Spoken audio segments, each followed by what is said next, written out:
They say you never truly know who you're sleeping next to until the bank calls. Nathaniel Brooks thought he had it all: the penthouse, the respect, and the perfect fiancée. He thought the silence in his house was just a lover's quarrel. He was wrong. When he found the diamond engagement ring sitting alone on the marble kitchen island, he assumed she was just making a scene.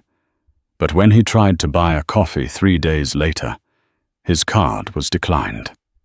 Then his backup card. Then his business account. By the time he realized his identity had been erased, she was already ghost.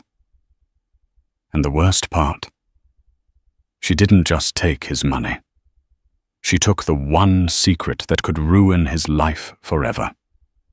Stay tuned, because this isn't just a breakup, it's a demolition. The silence in the penthouse wasn't peaceful. It was heavy.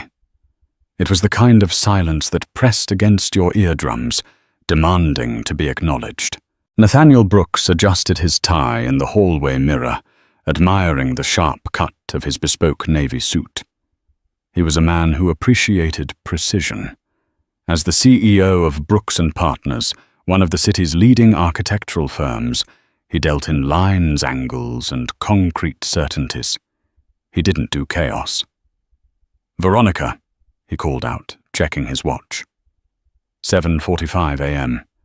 Usually the smell of dark roast coffee and the sound of low-volume jazz filled the kitchen by now. Today the air was stale. He walked into the kitchen, his leather loafers clicking against the floor. The sleek, modern space was pristine.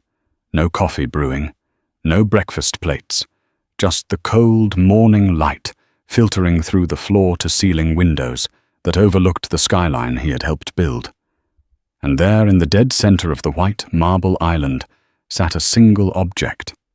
It caught the light, fracturing it into a dozen tiny rainbows. The engagement ring, a 3-carat oval cut set in platinum.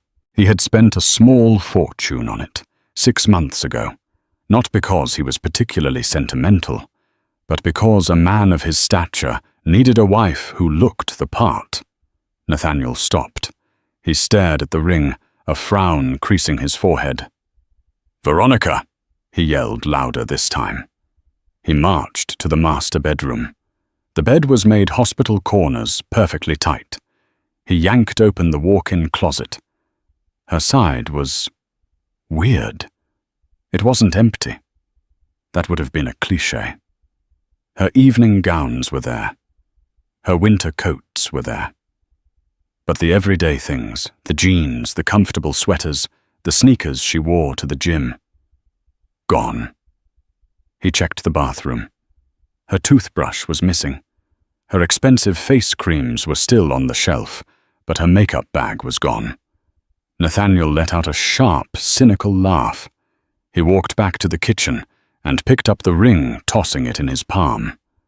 "Dramatic," he muttered to himself. "Very dramatic, Ronnie." They had argued the night before. It was a stupid argument, the kind they had often. She wanted to know more about his past, about the years before he arrived in the city, before the money. He had told her sharply that the past was dead, and she needed to stop digging graves. She had gone quiet. He assumed she was sulking. He pulled out his phone and dialed her number. "The number you have reached is no longer in service." He paused, pulling the phone away from his ear to stare at the screen. He dialed again. "The number you have reached. Unbelievable," Nathaniel scoffed. He slipped the ring into his pocket. She changed her number. Over a fight. He wasn't worried. He was annoyed. Veronica was a beautiful woman, but she had a flair for the theatrical. She probably went to her sister's place in upstate New York or checked into the Four Seasons downtown to teach him a lesson. She wanted him to chase her. She wanted the apology tour. Well, she wasn't going to get it. Nathaniel Brooks didn't chase. He waited. He grabbed his briefcase and headed for the elevator. He had a 9:00 a.m. meeting with the Urban Development Board. A multi-million-dollar contract was on the line. He didn't have time for hide and seek. "She'll be back by Friday," he told the empty elevator. "Once the credit card bill for the hotel hits, she'll realize she needs me more than I need her." That was Nathaniel's fatal flaw. He assumed the power dynamic in their relationship was based on finance. He assumed that because he paid for the life she lived, he owned her loyalty. He arrived at the office greeted by his assistant, Jessica. "Good morning, Mr. Brooks. Your 9:00 a.m. is here." "Coffee, Jessica. Black, and call the florist. Send 24 white roses to the Four Seasons addressed to Veronica. Put a card in there that says, 'Point made. Come home.'" He breezed through his day. He crushed the meeting. He berated a junior architect for a sloppy rendering. He felt powerful. He felt in control. That evening he went home to a dark apartment. He poured himself a scotch and sat on the sofa waiting for the door to open. It didn't. Day 2 passed. Jessica told him the florist couldn't deliver the flowers because there was no Veronica Miller registered at the Four Seasons or the Ritz or the Plaza. "She's playing hard to get," Nathaniel said, waving his hand dismissively. "Cancel the order. If she wants to hide, let her hide." By the morning of day 3, the annoyance had turned into a low-level buzz of anxiety. Not because he missed her, he was too proud to admit that, yet, but because the silence was total. No angry texts, no social media posts. She had deleted her Instagram. Her LinkedIn was gone. It was as if she had been scrubbed from the internet. He sat at his desk staring at his phone. Maybe I should call the police. No, that would look bad. Local tycoon's fiancé run away. The tabloids would eat it up. He couldn't look weak. "Mr. Brooks," Jessica buzzed in on the intercom.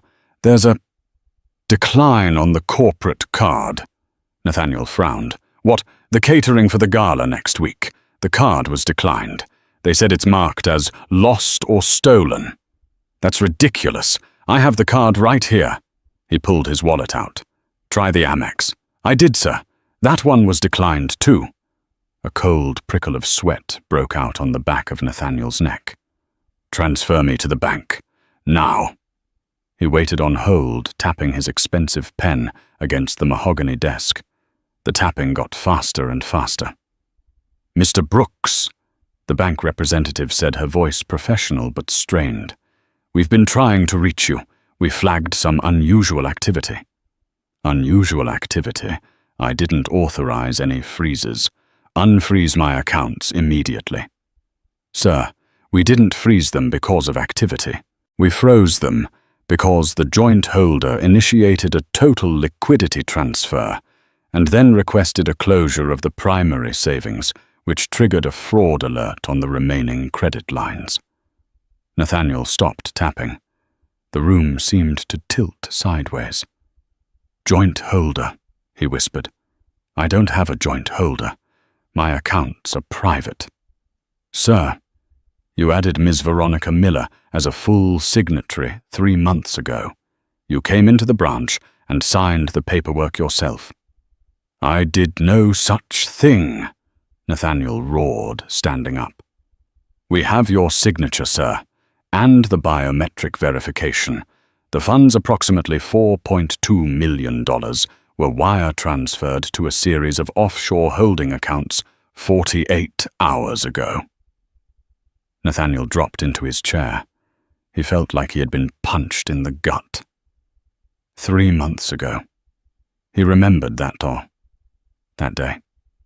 Veronica had come to the office. She brought him lunch. She had some papers for the wedding planner, something about insurance for the venue. He had been on a call, distracted signing whatever she slid in front of him. "Just sign here, babe. And here. It's for the liability coverage."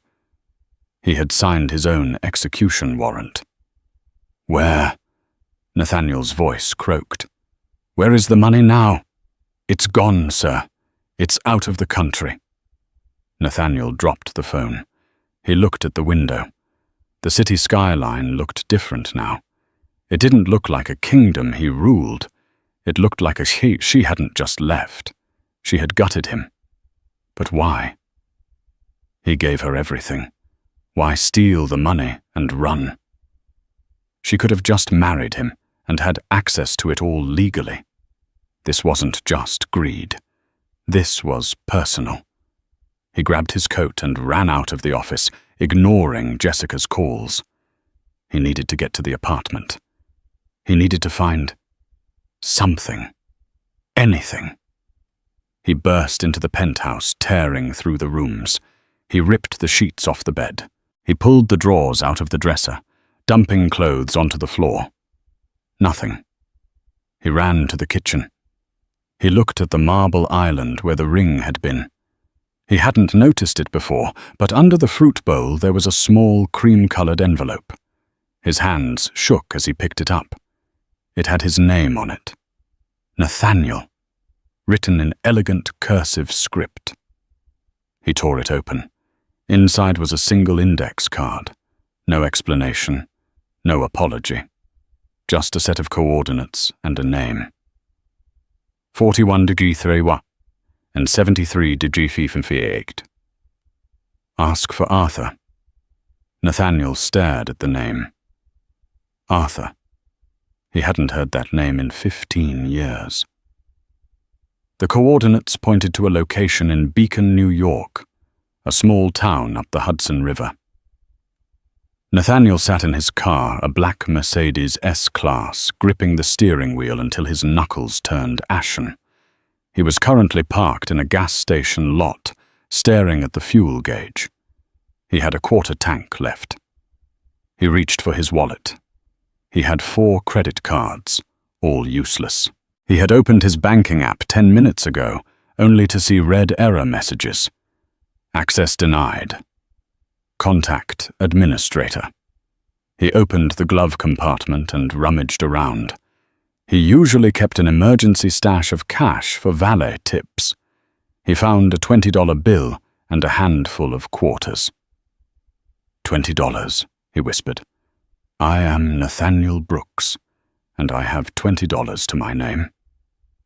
The humiliation was a physical sensation, like acid in his throat. He wasn't just broke. He was erased. The bank rep had mentioned identity verification issues. Veronica hadn't just taken the money. She had flagged his social security number as compromised. Until he could prove who he was in person at a federal level, he was a ghost in the system. He used the 20 to put gas in the car. It wasn't enough to fill the tank, but it would get him to Beacon. As he drove north, leaving the safety of the city, his mind raced. Arthur. Why Arthur had been his partner back in the day. Not in architecture, but in acquisitions. That was the polite word for it. They were young, hungry, and morally flexible. They flipped distressed properties in neighborhoods the city had forgotten. They evicted grandmothers. They cut corners on permits. They made a lot of money very quickly, and they hurt a lot of people doing it.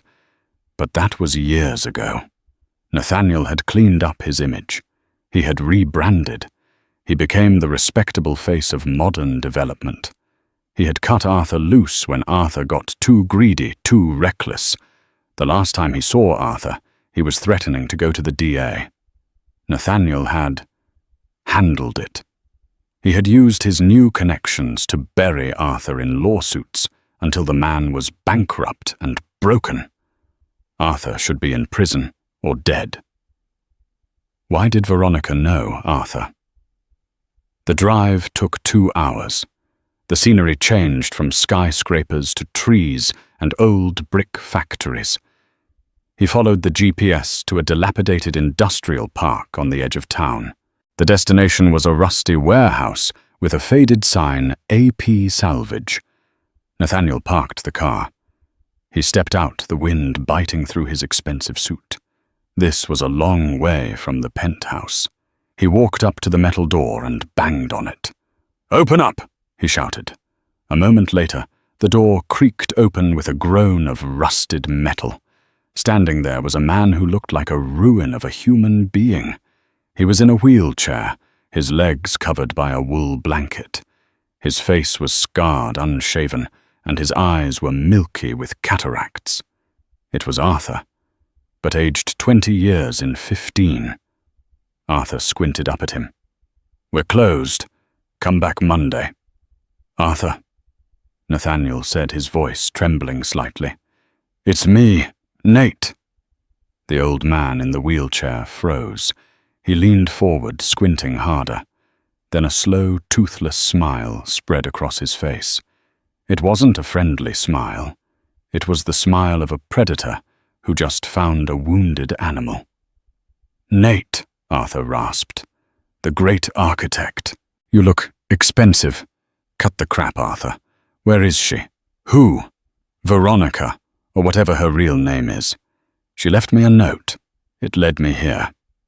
Arthur chuckled. The sound turned into a hacking cough. He wheeled himself back, gesturing for Nathaniel to enter. "Veronica never heard of a Veronica, but I was expecting a visitor. She said you'd come when the money ran out." Nathaniel stepped into the warehouse. It was filled with junk old car parts, stacks of newspapers, broken furniture. It smelled of oil and rot. "She," Nathaniel asked. "Who is she?" Arthur spun his wheelchair around. "She's the one who's been waiting longer than I have, Nate. She's the one who found me in the gutter where you left me and asked for a story." "I don't have time for riddles, Arthur. She took $4 million. My money." "Your money." Arthur laughed again. "Nate, you never had your money. You had our money. You just kept my share." Nathaniel felt a surge of anger. He stepped forward, looming over the man in the chair. "I earned that money. I built the firm. You were a liability." "And now you're the liability," Arthur said softly. "You think this is about money, boy. You really don't see it, do you?" Arthur reached into the side pocket of his wheelchair and pulled out a manila envelope. He tossed it onto a dusty table between them. "She told me to give you this. She said it's the receipt." Nathaniel looked at the envelope. He didn't want to touch it. He felt like it was rigged with explosives. He reached out and opened it. Inside wasn't money. It was a photograph. It was an old, grainy photo taken maybe 25 years ago. It showed a community center. The Harlem Heritage Center. Nathaniel's breath hitched. That was the first big deal. The deal that made him. He and Arthur had bought the building for pennies after a suspicious fire damaged the structural integrity. They had condemned it, evicted the community programs, and turned it into luxury condos. There were rumors that the fire wasn't an accident. Rumors that someone had paid a local kid to leave a lit cigarette in the basement. Nathaniel had always denied it. He had buried the investigation. He flipped the photo over. On the back, written in the same elegant script as the note in the kitchen, was a single sentence. "My father died in that fire." Nathaniel stared at the words. The blood drained from his face. "Her father," he whispered. Arthur cackled. "You don't even remember, do you, the janitor? The old man who lived in the basement unit. He didn't get out, Nate. We were told the building was empty. But you didn't check, did you? You told me you checked."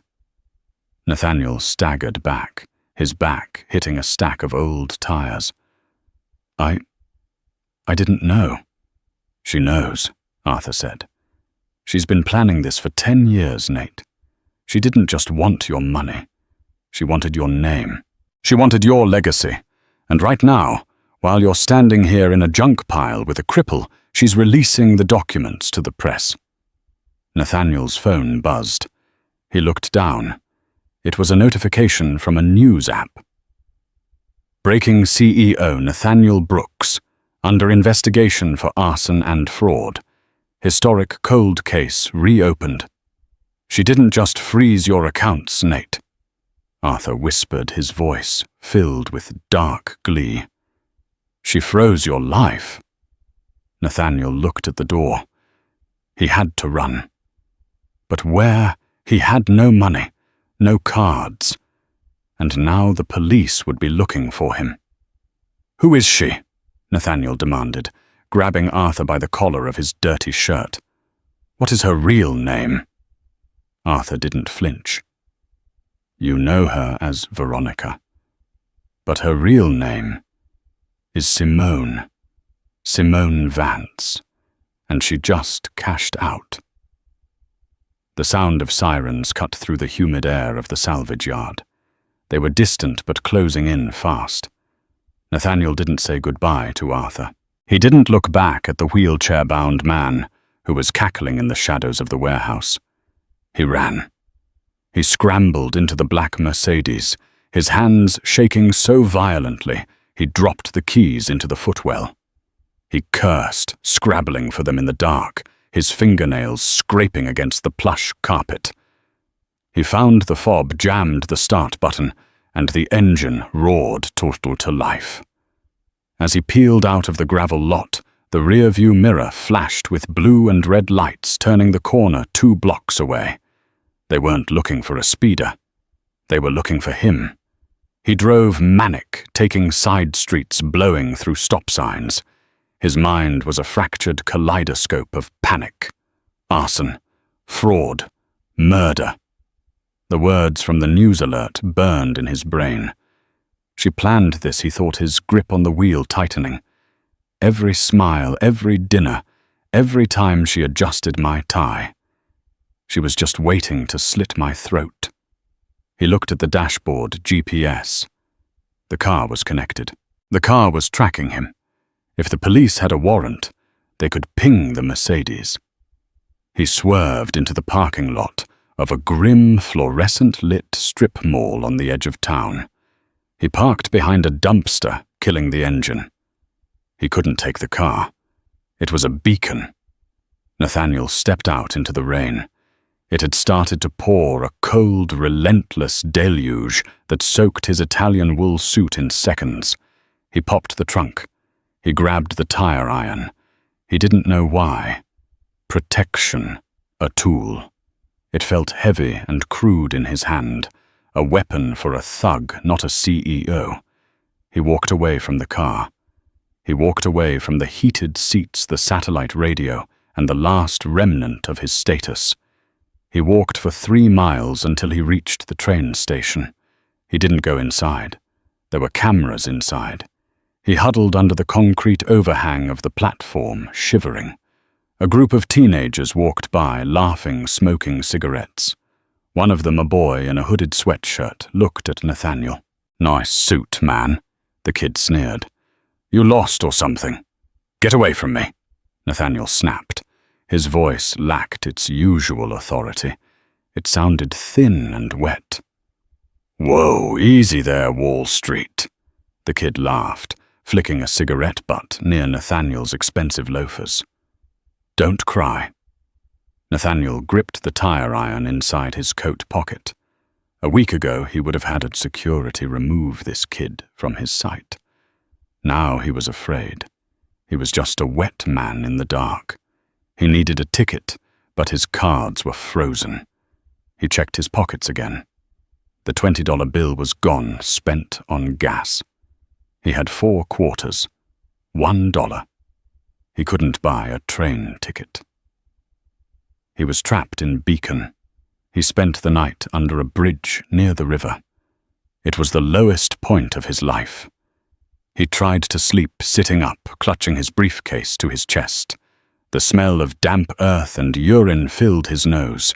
Every shadow looked like a police officer. Every rustle of leaves sounded like handcuffs. As he shivered, memories invaded him. Not of Veronica Simone, but of the tenants he had evicted over the years. He remembered a woman, Mrs. Gable, crying as the sheriff put her furniture on the curb in Queens. He had watched from his car, checking emails. He hadn't felt anything then. Now, with the cold seeping into his bones, he felt it. The helplessness. The total lack of dignity. Is this the lesson, he thought bitterly? Is this your point? Simone. Morning broke grey and miserable. Nathaniel was stiff, his throat sore. He needed food. He needed a phone. He walked into a crowded diner near the highway. He kept his head down, sliding into a booth in the back. He looked like a wreck, mud on his shoes, stubble on his jaw hair plastered to his forehead. A waitress, a middle-aged woman with a name tag that read, Beatrice, walked over. She looked tired. "Coffee?" she asked, not looking up from her pad. "Please," Nathaniel rasped. "And do you have a phone I could use?" "My battery died." Beatrice looked at him then. Her eyes narrowed. She scanned his suit, ruined but clearly expensive. She looked at his watch, a Patek Philippe. He had forgotten he was wearing a $50,000 watch. "Payphone in the back," she said. "But you need coins." I don't have any change. Could I borrow $1? I'll pay you back. I'll send you $100, 1,000. Beatrice let out a sharp laugh. "Yeah, I've heard that one before. Honey, if you're selling watches, try the pawn shop down the street. Don't hustle me for a phone call." She walked away. Nathaniel stared at her back. He felt a surge of rage, but it was quickly drowned by shame. He was a beggar. He looked at the watch. He could pawn it. It was worth a fortune. But selling it felt like admitting it was over. That watch was a gift to himself when he made his first 10 million. Survival, he told himself. Survive first. Revenge later. He left the diner and found the pawn shop. The man behind the counter, a guy named Lou, looked at the watch under a loupe. "It's real," Lou grunted. "Give you 500 for it." 500, Nathaniel choked. "It's worth 50,000. Not without papers it ain't, and you look like you stole it." Lou crossed his arms. "Take it or leave it." Nathaniel took the $500. It felt like selling his soul for a sandwich. With cash in hand, he bought a burner phone and a prepaid bus ticket back to the city. He also bought a cheap change of clothes from a thrift store, jeans, a flannel shirt, a baseball cap. He changed in the bus station bathroom, stuffing his suit into a trash can. He boarded the bus. He sat in the back, pulling the cap low. He turned on the burner phone and dialed the one number he had memorized. Not a friend, not a lawyer. Fletcher. Fletcher was a private investigator who operated in the gray zones. He used to do background checks on Nathaniel's competitors. He was expensive, discreet, and had zero morals. "Yeah." Fletcher's voice was gravelly. "It's Brooks," Nathaniel whispered. Silence on the line. Then a low whistle. "You are a very popular man today, Mr. Brooks. Every news channel is running your face. The architect of arson. Catchy headline." "I didn't do it, Fletcher. You know I didn't set that fire. Doesn't matter what I know. Matters what the police have. And rumor is they have a witness affidavit signed by your old partner, Arthur. Arthur is senile. He's bitter. He's a witness. And the woman, the fiancée, she's the one doing this," Nathaniel hissed. "Her name is Simone Archer, or maybe Simone Hayes. She's the daughter of the janitor who died in the Harlem fire. She stole my money, Fletcher. She stole everything." "Revenge," Fletcher mused. "Classic. So what do you want from me?" "Your accounts are frozen. You can't pay me. I have assets the banks don't know about." Nathaniel lied. I have a stash. Cash. Gold. I can pay you triple your rate, but I need you to find her. I don't work on credit, Brooks. I'll bring you 10,000 cash tonight as a retainer. Nathaniel said, his mind racing. He had $400 left. He was lying through his teeth. 10,000 tonight. Fletcher paused. Meet me at the old shipyard in Brooklyn. Dock 4. Midnight. Don't be late. And Brooks, if I smell a cop, I leave you there. Nathaniel hung up. He had 12 hours to find $10,000. He looked out the window as the bus entered the Lincoln Tunnel. The city lights were welcoming him back. But this wasn't his city anymore. It was a battlefield. The bus dropped him off at Port Authority. Nathaniel moved through the crowds, head down. He felt exposed like a deer in a wolf pen. He needed money. Fast. He couldn't go to his friends. They would turn him in to save their own reputations. He couldn't go to his office. The feds would be swarming it. He thought of the glass house. It was a project he had finished 2 years ago. A hypermodern mansion in Tribeca that was currently on the market for $20 million. It was empty-staged with furniture and waiting for a buyer. Nathaniel knew the security codes. He had designed the system. He took the subway, another humiliation, down to Tribeca. He waited in the alley until the street was clear, then punched the code into the service entrance keypad. Green light. He slipped inside. The house smelled of lavender and new paint. It was silent. He went straight to the master study. In the wall safe behind a painting the owners usually kept nothing. It was a staging house. But Nathaniel knew something the realtors didn't. During the construction, he had installed a hidden floor safe in the basement utility room. He used it to store sensitive blueprints and occasionally emergency cash for contractors who preferred to be paid off the books. He prayed he had left something there. He went down to the basement. He found the loose tile, pried it up, and spun the dial. Click. He opened it. It was empty.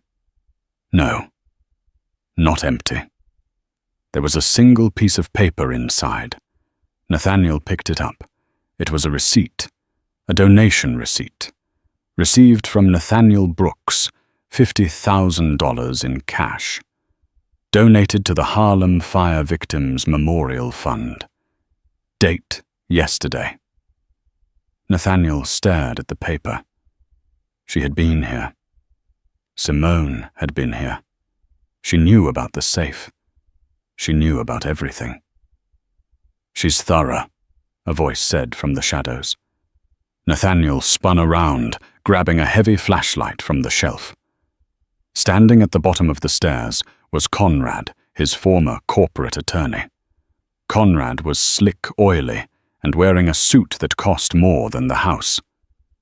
Conrad, Nathaniel breathed. How did you find me? I didn't, Conrad said, stepping into the light. Simone told me you'd come here. She said this was your panic room. You're working with her. Nathaniel felt the betrayal like a knife in his chest. Conrad was the one who helped him bury the Arthur lawsuits. Working with her. No. Conrad smiled, a thin reptilian expression. I'm working for her. You see, Nate, when you stopped paying my retainers last year because you thought you were untouchable, I got offended. Simone, she offered me a partnership. She has all the files, Nate. The bribes, the zoning violations, the safety inspector payoffs. You're a lawyer, Nathaniel spat. You have attorney-client privilege. You can't use that against me. I'm not using it. Conrad shrugged. I'm just representing a new client who happens to have found them. It's amazing what you leave lying around when you're arrogant. Where is she, Conrad? Nathaniel stepped forward, raising the flashlight. Tell me where she is, or I swear to God. Conrad didn't flinch. He pulled a gun from his jacket pocket, a small silver pistol. She's gone, Nate. She's on a plane. Or maybe a boat. She wanted me to give you a message, though. Nathaniel froze. The gun was pointed at his chest. She said to tell you that the freeze isn't just financial. It's structural. You built your life on a foundation of sand, Nathaniel. She just waited for the tide to come in. I'll kill you, Nathaniel whispered. No, you won't. You're a coward, Nate. You pay people to do your killing, like you paid those kids to scare the tenants in Harlem. You didn't mean for the old man to die, sure, but you lit the match. Conrad lowered the gun slightly. I'm here to give you a choice, a deal. What deal? Turn yourself in. Confess to the fraud. Confess to the bribery. Leave the arson out of it. We can't prove you ordered the fire directly, and Simone knows that. But confess to the financial crimes. Take 10 years. And if I don't, then she releases the black file. The one with the emails between you and the city council regarding the rezoning. The one that implicates everyone. If that leaks, you won't go to a white-collar prison, Nate. You'll be killed before trial by the people you're exposing. The powerful people. Nathaniel's mind raced. 10 years in prison. Or death. Why is she giving me an out? Nathaniel asked. She hates me. She doesn't hate you, Conrad said. She pities you. She wants you to live long enough to be nothing, to be a nobody. Nathaniel looked at the gun. Then he looked at the stairs. He lunged, not at Conrad, but at the light switch. He slapped it, plunging the basement into darkness. Bang! The gun went off. The bullet chipped the concrete wall inches from Nathaniel's head. Nathaniel scrambled in the dark, knowing the layout better than Conrad. He rolled behind the furnace. Don't be stupid, Nate, Conrad yelled. There's no way out. But there was. There was an old coal chute that led to the back alley. It was tight, filthy, and hadn't been used in 50 years. Nathaniel squeezed into the chute. He clawed his way up soot, filling his lungs, the rough brick tearing his clothes.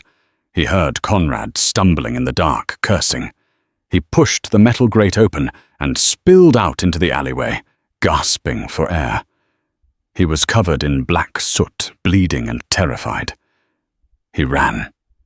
He ran until his lungs burned. He didn't have the 10,000 for Fletcher. He didn't have a lawyer. He didn't have a safe house. But he had one thing Conrad had slipped up on.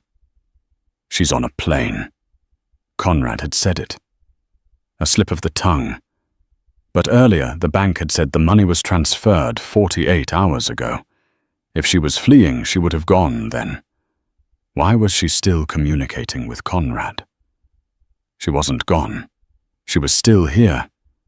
She was watching him fall. Nathaniel stopped running. He stood on a street corner, panting. A plan began to form in his shattered mind. If she wanted a show, he would give her one. He looked at a passing bus. On the side was an advertisement for a charity gala happening tonight. The Archway Foundation Annual Ball, hosted at the Brooks Plaza, his building. And the guest of honor, the anonymous donor who saved the Harlem Community Center. Nathaniel stared at the poster. The donor wasn't anonymous to him anymore. She would be there. She would be there to take her victory lap, hidden in plain sight, watching her father's memory be honored with his money. Nathaniel smiled. It was a grim, blood-streaked smile. Okay, Simone, he whispered to the rain. You want to dance? Let's dance. The Brooks Plaza Hotel was a 40-story monolith of glass and steel, a testament to Nathaniel's ego. He had designed every inch of it. He knew that the ventilation shafts on the west side were wide enough for a man to crawl through. He knew that the service elevator on the basement level had a manual override key hidden behind the fire extinguisher panel, a fail-safe he had insisted on for emergency maintenance. But really it was for situations exactly like this. Nathaniel stood in the alley rain, mixing with the soot on his face. He looked like a spectre from a nightmare. He waited for a delivery truck to exit the loading dock, and as the heavy roller door began to descend, he rolled under it, scraping his shoulder against the wet concrete. He was in. The loading dock was bustling with activity. Caterers in white coats were shouting orders, loading carts with trays of lobster and champagne. Nathaniel hid behind a stack of crates, his heart hammering against his ribs. He was invisible to them, just another shadow in the corner. He made his way to the service elevator. He found the key. He turned it. The doors slid open with a whisper. He didn't go to the ballroom. Not yet. He pressed the button for the 35th floor, the penthouse suites. He needed a skin. He couldn't walk into a black tie gala, looking like a chimney sweep. The hallway on the 35th floor was lined with plush velvet carpet. He pressed his ear against the door of suite 3502. He heard the faint sound of a television. Someone was inside. He moved to 3504. Silence. He pulled a credit card, one of the frozen ones, from his pocket. It wouldn't buy him a coffee, but the magnetic strip was thick enough to shim the lock if the deadbolt wasn't thrown.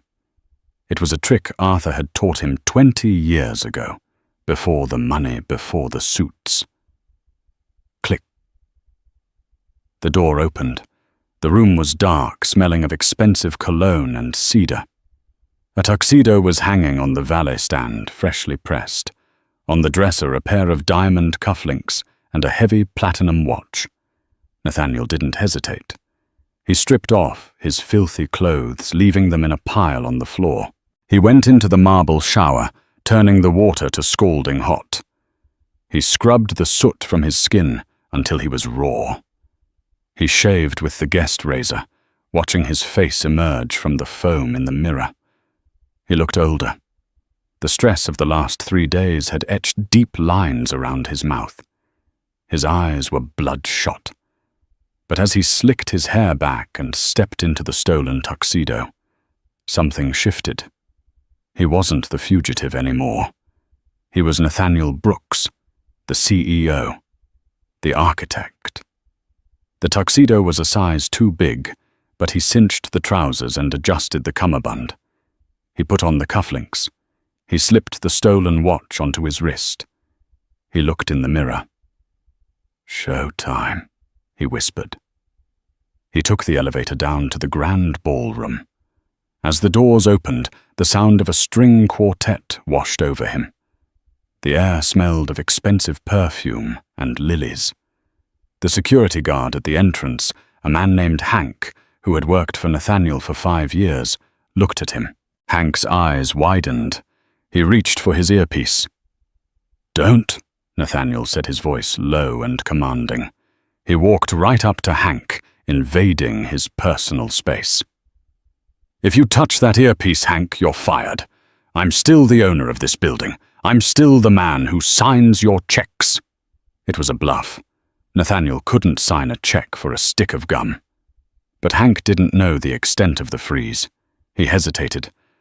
"Mr. Brooks, the police were here earlier. They're looking for you.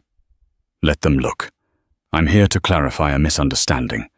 Now step aside." Hank stepped aside. Nathaniel walked into the ballroom. The room went quiet. It started as a ripple near the door and spread like a wave until the only sound was the confused squeak of a violin player trailing off.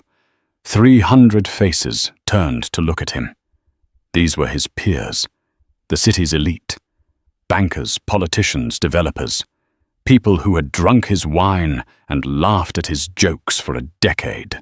Now they looked at him like he was a leper. But Nathaniel didn't look at them. He looked at the stage. Standing at the podium, bathed in a spotlight, was a woman. She was wearing a dress made of emerald silk that clung to her frame like liquid money. Her hair was pinned up, revealing the long, elegant curve of her neck. It was Veronica. No, it was Simone. She stopped speaking mid-sentence. She looked down at him from the stage. Her expression didn't change. She didn't look scared. She didn't look surprised. She looked disappointed. "Ladies and gentlemen," Simone said into the microphone, her voice steady and clear. "It seems we have an unexpected guest, the man of the hour." Nathaniel walked through the crowd. The sea of people parted for him, recoiling as if he were radioactive. He walked straight to the stage and climbed the stairs. He stood next to her. He could smell her perfume, jasmine, and sandalwood. It was the scent on his pillow every morning for 2 years. "You look beautiful," Nathaniel said, his voice amplified by the microphone she was holding. "For a thief." The crowd gasped. A low murmur broke out. Simone smiled. It was a cold, razor-sharp smile. "I didn't steal anything, Nathaniel. I just reallocated funds. I returned them to their original owners." "You ruined me," he hissed, grabbing her wrist. "You froze my life. You framed me for a form I didn't start. Didn't you?" Simone pulled her wrist away, rubbing the spot where he had touched her. "You signed the order to cut the security budget for that building. You bribed the inspector to ignore the faulty wiring. You didn't light the match, Nate, but you poured the gasoline. That's business," Nathaniel shouted, turning to the crowd. "You all know it. That's how this city is built. You think your hands are clean." He pointed at a councilman in the front row. "Councilman Higgins, you took a $50,000 consulting fee to approve the zoning for this very hotel." Higgins turned pale and started backing away. "And you," Nathaniel pointed at a banker. "You laundered the money for the Midtown project." "Stop it, Nathaniel," Simone said softly. "You're not saving yourself. You're digging the hole deeper." "I'm taking you down with me," Nathaniel snarled. "I know who you are. Simone Archer, the janitor's daughter. You think you can play in the big leagues? I will bury you in litigation until your grandchildren are paying my legal fees." Simone reached into the podium and pulled out a small remote control. "I expected you to say that," she said. "That's why I didn't come alone." She pressed a button. The massive projection screen behind them, which had been displaying the logo of the charity, flickered. A video started playing. The video was grainy, shot from a hidden camera. It showed an office. Nathaniel's old office from 15 years ago. Nathaniel was there, younger, sitting behind a desk. Across from him was a man in a leather jacket. Arthur. The audio was crisp. "Arthur, the tenants won't leave Nate. The old man in the basement says he has rights." Young Nathaniel. "I don't care about his rights, Arthur. I care about the timeline. We have investors breathing down our necks." Arthur. "So what do you want me to do?"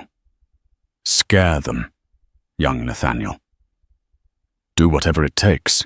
Smoke them out if you have to. I want that building empty by Friday. If it burns, it burns.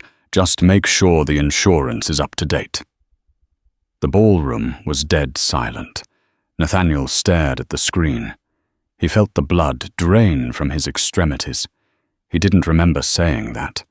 He remembered the meeting, but the words. "If it burns, it burns." That's deepfake," Nathaniel screamed. "That's AI. She fabricated it." But the video continued. It showed Nathaniel handing Arthur a thick envelope of cash. Young Nathaniel. "Here, $5,000. Buy some kerosene." And Arthur. "Don't tell me the details. I want plausible deniability." The screen went black. Nathaniel turned to Simone. She was looking at him with eyes that were filled with tears. "My father didn't die because of faulty wiring, Nate," she whispered. He died because you paid $5,000 to burn his home down. Nathaniel stammered. I didn't mean for him to die. That's your defense. Simone stepped back to the microphone. Ladies and gentlemen, the police have had this footage for 3 hours. The man standing next to me isn't just a bankrupt CEO. He is a murderer. At that moment, the double doors at the back of the ballroom burst open. It wasn't the police. It was worse. A group of people walked in. About 20 of them. They were dressed in simple clothes, looking out of place amidst the tuxedos and gowns. Nathaniel recognized them. He recognized the faces from the eviction notices. He recognized the woman Mrs. Gable, whom he had thrown out into the snow. He recognized the families from the Harlem Heritage Center. They walked silently toward the stage. They formed a wall of humanity between Nathaniel and the exit. What is this? Nathaniel backed away, bumping into the podium. Security. Get them out. But security didn't move. Hank stood with his arms crossed, staring at the floor. They are the board of directors for the new foundation, Simone said. The foundation funded by your entire net worth. What? The transfer I made, Simone explained calmly. I didn't steal it for myself, Nate. I donated it. Every cent. $4.2 million. Plus the offshore accounts. It's all gone. It belongs to the Harlem Fire Survivors Trust now. Nathaniel's knees gave way. He slumped against the podium. You can't do that, he whispered. It's illegal. So is arson, a deep voice boomed. 2 uniformed officers stepped onto the stage, followed by a detective in a trench coat. The detective held up a pair of handcuffs. Nathaniel Brooks, the detective said, you are under arrest for conspiracy to commit arson insurance fraud and manslaughter. Nathaniel looked at the crowd. He looked for an ally. He looked for Conrad. Conrad was standing by the dessert table, sipping a martini. He raised his glass to Nathaniel and winked. Nathaniel looked at Simone. Why? He asked, his voice breaking. We had a life. You said you loved me. Simone leaned in close so only he could hear. I loved the man I thought you were, she said. But then I found the tape in your safe. You kept it as leverage against Arthur, didn't you? You kept the evidence of your own crime just to control someone else. That's when I knew. You aren't a man, Nate. You're just a ledger. And I just balanced you out. The detective grabbed Nathaniel's arm. He spun him around. The cold steel of the handcuffs clicked shut. As they dragged him off the stage, the photographers rushed forward. Flash bulbs exploded like fireworks. Nathaniel tried to hide his face, but there was nowhere to hide. He saw the headlines in his mind, the architect of his own destruction. He was led through the crowd of victims.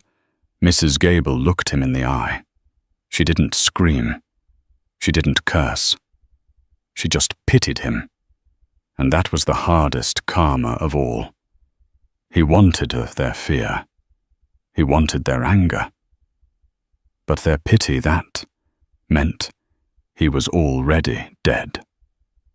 6 months later, the cell was 6 feet by 8 feet, smaller than the walk-in closet in the penthouse. Nathaniel sat on the edge of the metal cot. He was wearing an orange jumpsuit that chafed his skin. His hair was grey now, and he hadn't shaved in a week. He wasn't Nathaniel Brooks anymore. He was inmate 894 Rue. The trial had been swift. The video was damning. Conrad had testified against him in exchange for immunity. Arthur had died in his sleep 2 days after the arrest, leaving a deathbed confession that sealed Nathaniel's fate. 25 years. No parole for 15. He would be 60 years old when or if he got out.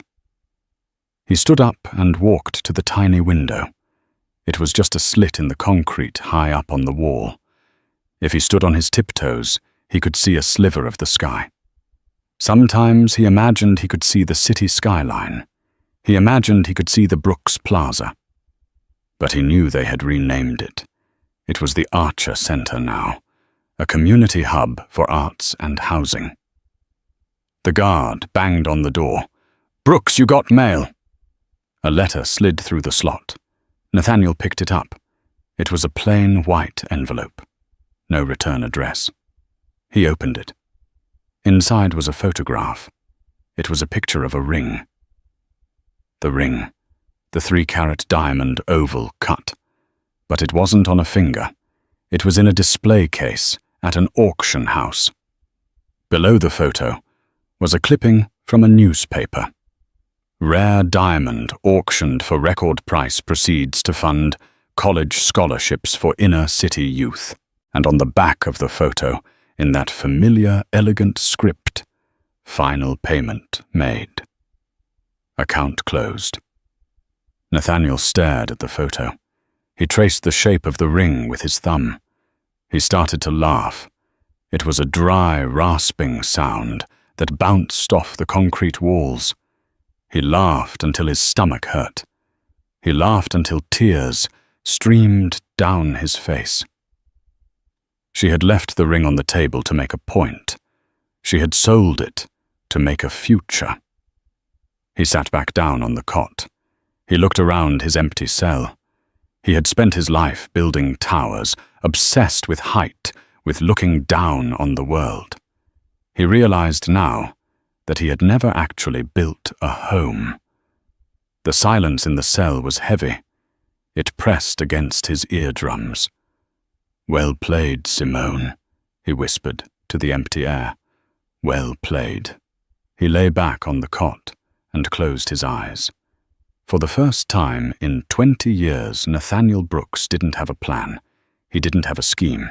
He had nothing. And in that nothingness, finally, there was quiet. And that, my friends, is the story of Nathaniel Brooks. A man who thought he could buy loyalty, build a legacy on ashes, and outrun his own shadow. He learned the hard way that the higher you climb, the harder you fall, especially when someone you trust kicks the ladder out from under you. Simone didn't just take his money. She took his illusion of power. It's a brutal reminder that the truth always keeps receipts and karma doesn't have an expiration date. What would you have done if you were Simone? Was it justice, or did she go too far by destroying his entire life? Let me know in the comments below. I read every single one. If you enjoyed this story of betrayal and cold hard justice, please hit that like button. It really helps the channel grow. And don't forget to subscribe and ring the notification bell so you never miss a new story. Until next time, watch who you trust and keep your secrets safe.